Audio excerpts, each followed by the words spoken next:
morning everyone. My name is Sandy. I study in class first. Today I stand here and tell you a story on our nature. Here is my story.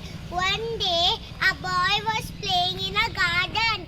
He was running after butterflies and trying to catch them. He was very happy to see the colorful flowers. Then he saw a frog skipping and jumping. As he ran behind the frog, it jumped into the pond.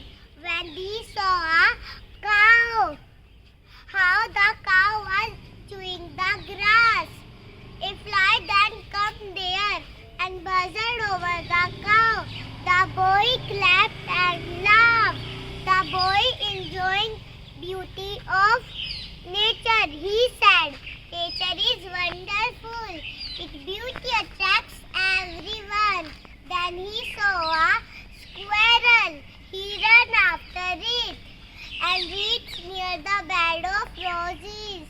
He tried to pluck the stem of the rose, but a thorn pierced his finger. He was very painful. The boy started crying and ran to his house.